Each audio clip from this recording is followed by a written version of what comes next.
Welcome back to the course on blockchain and its application.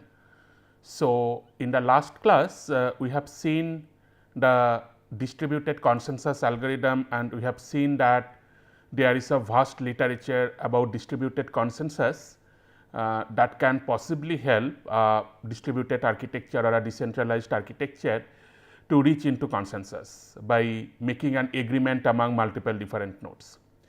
Now, today in our journey to the history of blockchain, we are going to see that this concept of cryptocurrencies, they are fundamentally the kind of most important milestone in the history of blockchain possibly, which actually made this idea of blockchain popular, and people started talking about blockchains after the success of cryptocurrency. So, today we are going to look into different type of cryptocurrencies and see that how these cryptocurrencies have been evolved, and we will try to link between the topic that we had covered in the last lecture, that is the distributed consensus in the backdrop of cryptocurrencies. So, we will see that how those distributed consensus algorithms are important in the context of cryptocurrency, and from there we will try to have or we will try to understand that why a new kind of consensus algorithm is required for cryptocurrencies, and then gradually we will learn about how that have given the birth of blockchain, the idea of blockchain. So, to start with, these are the concepts that we are going to cover in today's class: the requirements for cryptocurrencies, the evaluation of cryptocurrencies, and finally the design goal for cryptocurrency development. And this is the kind of keywords that we are going to cover. Apart from cryptocurrency, we are going to look into the earlier form of cryptocurrencies before Bitcoin, which are eCash, B-money, BitGold, and so on. So, before going to the idea of cryptocurrency, let us try to understand, or let us try to look into the issues that we have with the physical currency, or why people have started thinking about the idea of cryptocurrency and thought of to have a cryptocurrency model or a digital money model. So, one of the major issue of physical currency is its management. So, whenever you are carrying the physical money or the banknotes with you, there is a high possibility that the banknotes may turn down, or that may get defected. Now, this kind of torn down banknote, now typically they are not accepted, and that way if unluckily you get a note torn, then you have to actually again go to the bank, get it exchanged, and that is a kind of hectic procedure many a times. So, from that perspective, this is one of the major issue with the banknotes, to manage it. That means, because it is a kind of physical currency, so that is why you need to carry with it, and that way this possibility of it getting torn down is very high. Another particular issue of this physical currency is that if your currency gets stolen, well, so because you are carrying, again you are carrying it in your pocket or in your money bag, so there is a possibility that there is a pickpocket or that kind of theft which can happen with the physical currency note. So, from that particular idea, the cryptographers started thinking of that, what if we design a currency which is digital. So, in that way we can possibly avoid the problem of the money or the currency getting torn down, and at the same time we might reduce the possibility of the currency getting stolen, because we are maintaining it in the digital form. So, from that idea this concept of cryptocurrency got evolved. So, if you just try to think of that, what are the different properties or different aspects that a cryptocurrency should support. So, there are three broad things. One is that inability of the third parties to determine the pay time or the amount of payments made by individuals. So, all these three properties that we have on cryptocurrencies, these three properties comes from our idea of the physical currencies, that what are the properties that we typically want to support on top of physical currencies. So, that way, from that particular aspect we try to support this kind of three properties on a automated payment system. So, in case of physical currencies, say whenever you are going to a shop or you are going to a vegetable market and you are just say buying 1 kilo of potato and you are giving some 15 and 20 rupees out of it. So, in that case you are actually just doing the transaction with the person who is selling the potatoes, right. So, it is just a kind of transaction or a kind of mutual agreement between the buyer and the seller. Well, so no third party will be able to understand, or they will not be able to see that you are giving a 20 rupees note to a potato seller.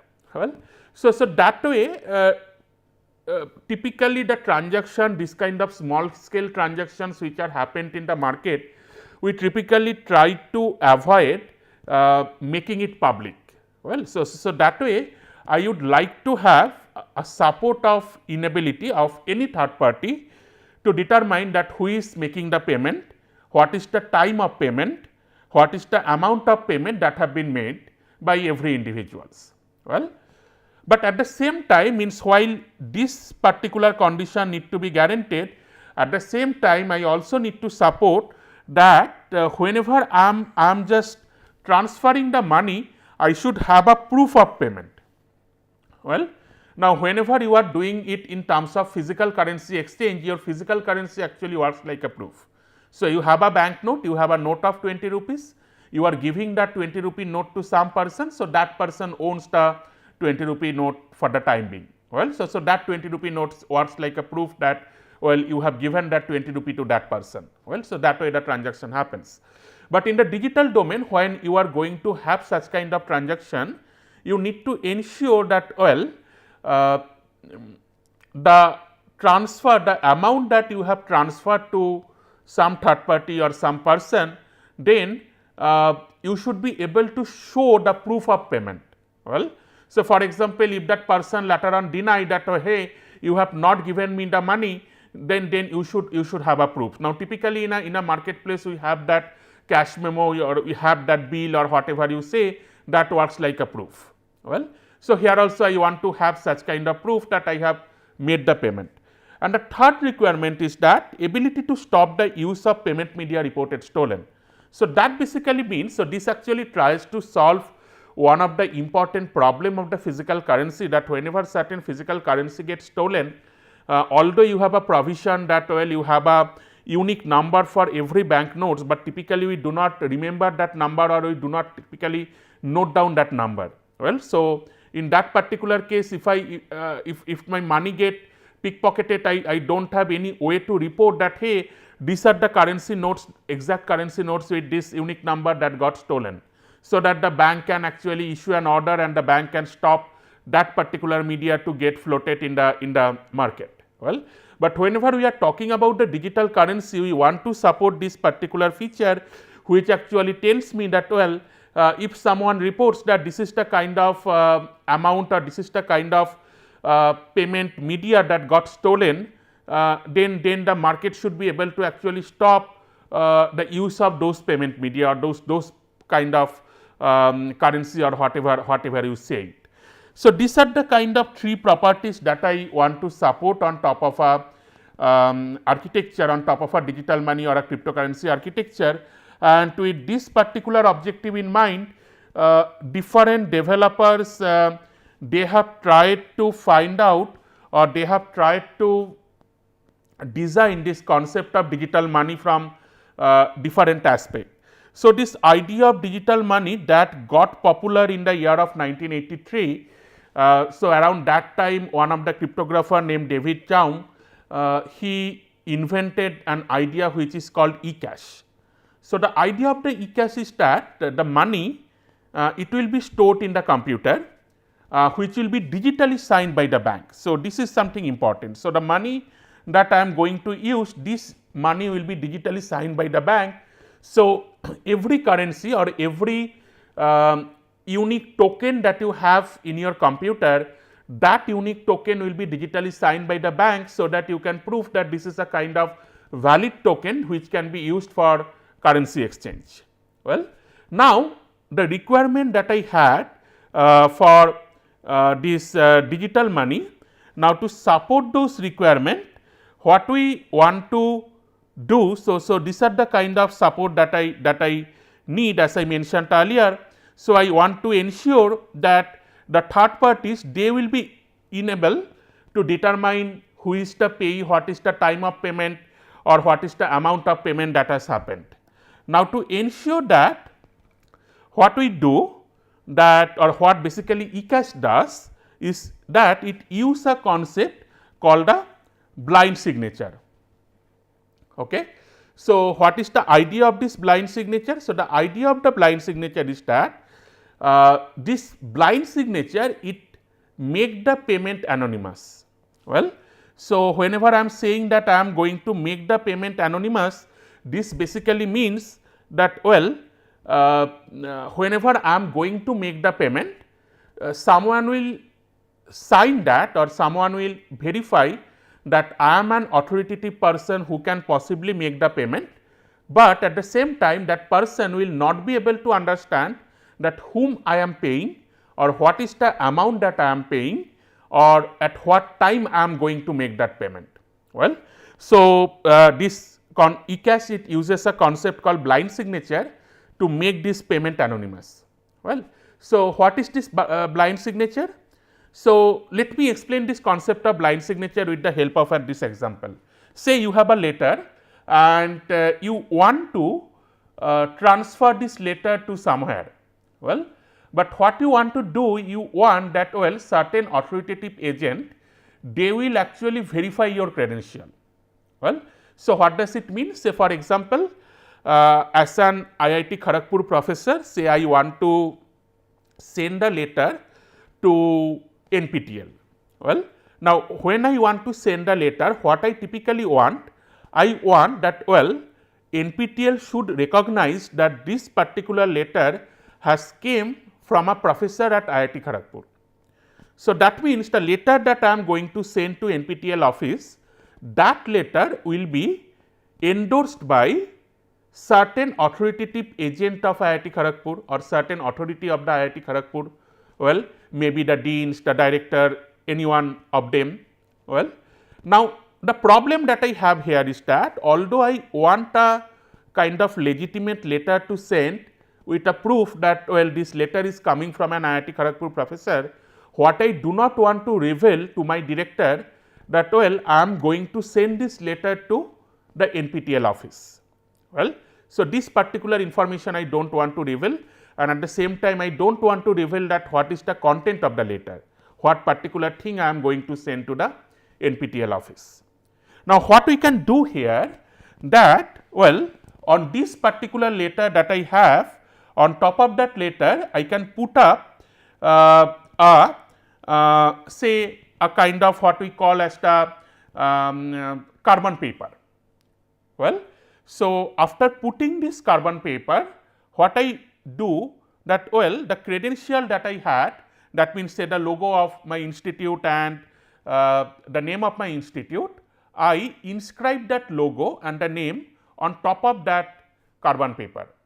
Well, and I send that to my director and ask that director or request the director to sign it or to verify that credential that, well, this is the letter which is coming from a professor of IIT Kharagpur. Well, now what the director will do? So, the director will find out that, well, I have that logo and here there is my credential which is there on the letter, but because it is on top of this carbon paper, the director will really do not know that where this letter is going or what is the content of the letter. Well, so the director sign on the letter. Now, the moment the director is signing on the letter, what I do that I take that signed letter along with the carbon copy, the entire thing I package it within an envelope and send it to the NPTEL office. Well, now once NPTEL office receives this entire package, the NPTEL office can take it out, the NPTEL office can see that, well, there is a carbon paper and on top of that I have the logo, on top of which the director of IIT Kharagpur has signed. So, that basically means this particular letter is coming from the IIT Kharagpur, from a professor of IIT Kharagpur, and the moment they are moving this carbon paper, they can see that, well, because the sign have been done on top of a carbon paper, so the sign has also been inscribed on the letter. Well, and they can verify that the logo and the authentication information or the identity of the person which was there on top of the carbon paper on top of which the director has signed, the same information is there on the letter. So, they can verify that well this document has came from a legitimate professor of IIT Kharagpur. Well, so this idea is called a blind signature.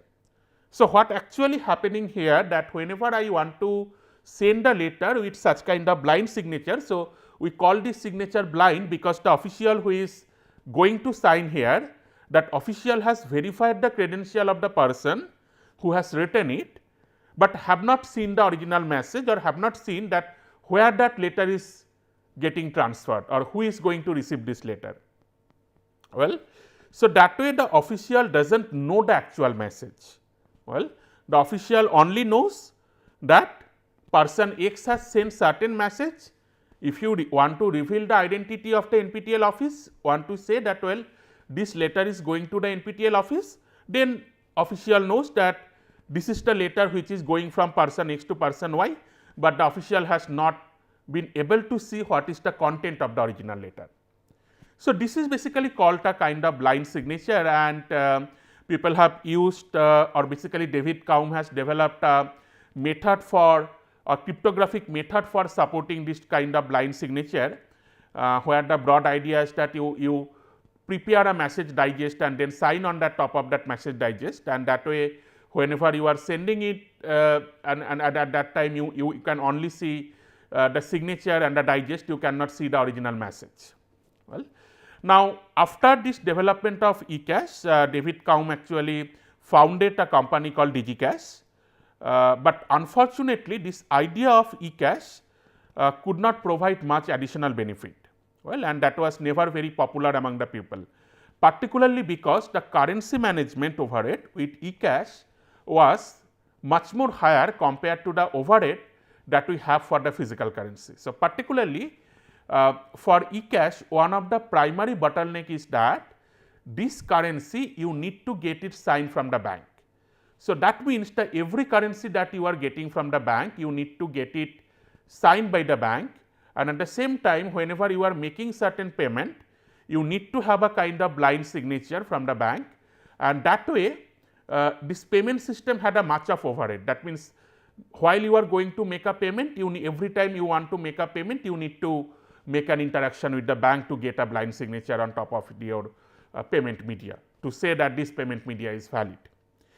So, that way this idea of eCash was not very popular, and the company that was founded by David Kaum that got bankrupted around 1998 because people are not using this idea of eCash, and that way it was not a kind of successful venture.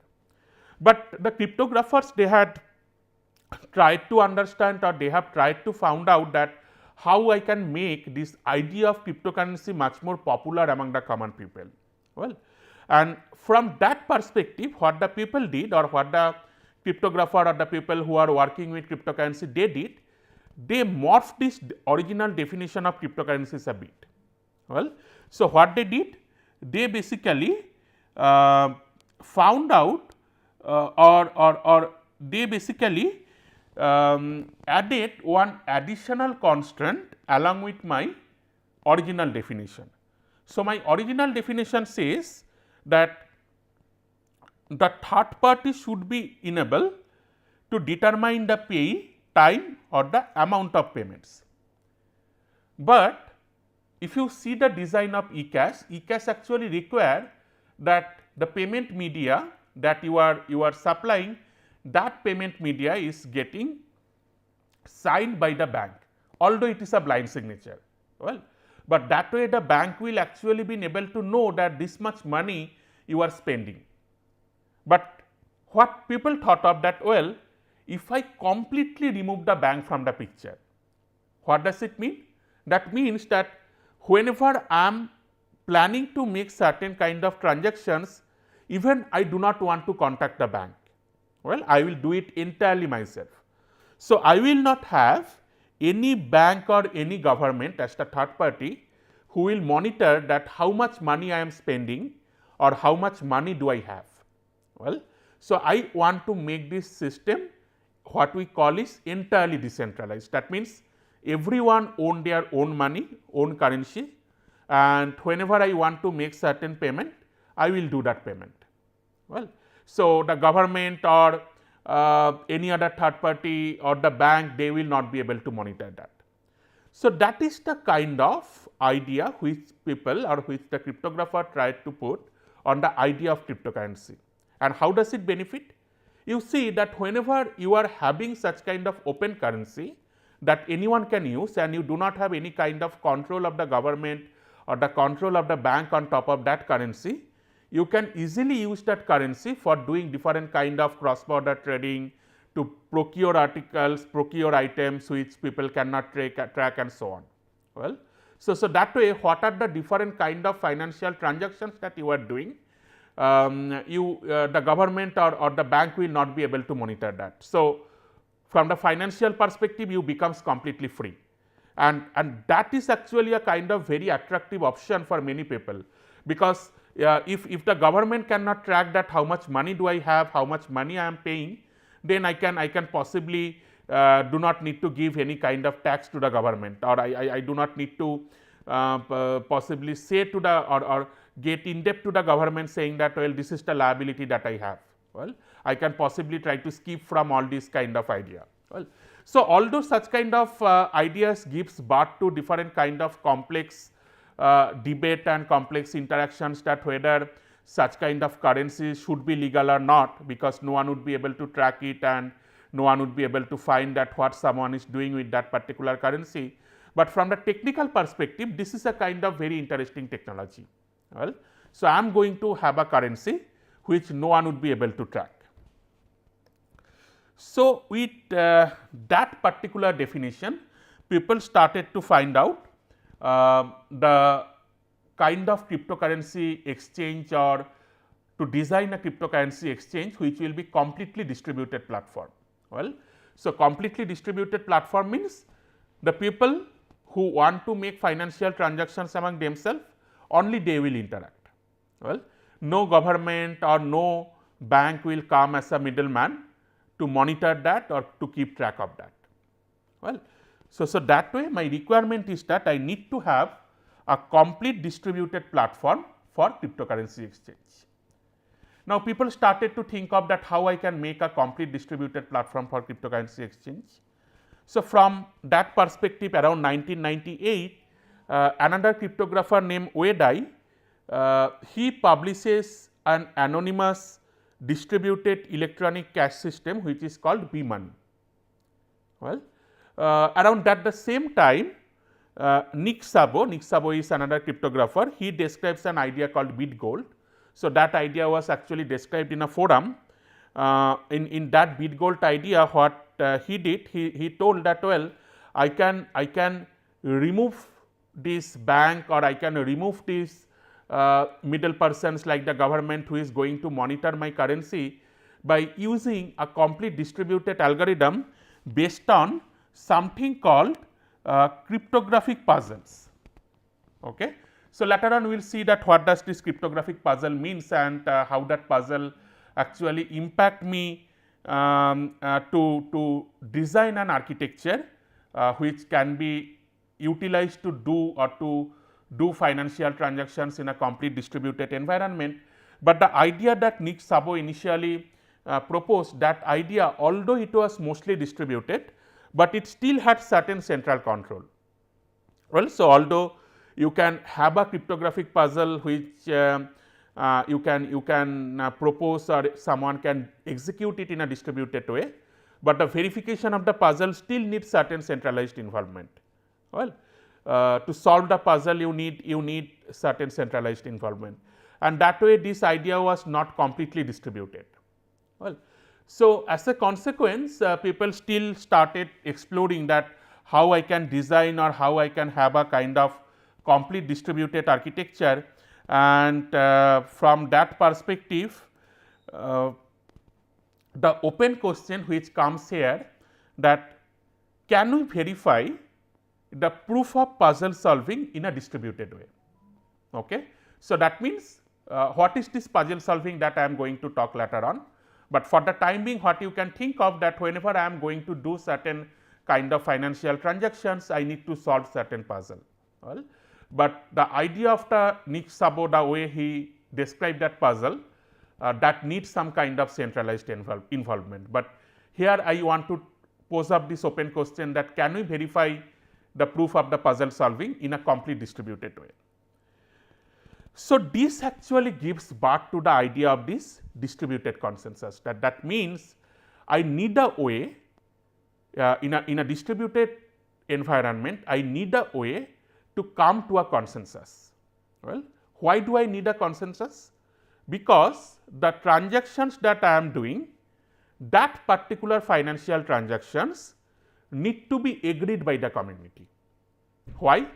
Because unless the community is agreed on that transaction, there is a possibility that someone is doing some kind of false transactions. So, what is that false transactions? So, if it happens to be that say I have 100 rupees in my hand, okay. Now, what I am doing? I am sending 60 rupees to one of my friend, well, say I am naming that friend as A, and I am sending say 80 rupees to my second friend B. Now, immediately you can find out that these two transactions are not possible simultaneously, because I had a total of 100 rupees in my hand. Well, so I cannot do two transactions of one with 60 rupees and another with 80 rupees. Well, so such kind of transactions where I am trying to use the same note multiple times, that kind of transactions is called as double spending.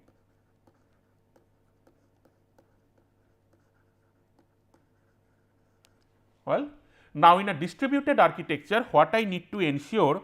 I need to ensure that this double spending does not happen, and I can ensure that through a consensus mechanism among all the participants who are there. And how can I do that? Because if people can track all my transactions, that how much money I am receiving, how much money I am spending, in that case from that historical information, someone would be able to find out that hey, you had this 100 rupees with you, you cannot do one transaction with 60 rupees and another transactions with 80 rupees. Well, so for that particular case, for finding out such scenario, I need distributed consensus, and from here the immediate question that comes, that can I use the classical distributed consensus algorithms to solve this problem? Well, so can I utilize the classical distributed consensus problem that we have discussed in the last class? Can we use those problems or the solutions that were there in this context of cryptocurrency, and whether I can come to a consensus that well, I had this much of money, I had 100 rupees in my hand, so I cannot do two transactions, one with 60 rupees, another one is with 80 rupees simultaneously. Okay. So, in the next class, in the next lecture, we are going to see that whether we can use the classical distributed system consensus algorithm to solve this particular challenge. Well, so hope to see you in the next class. Thank you for attending today. Take care.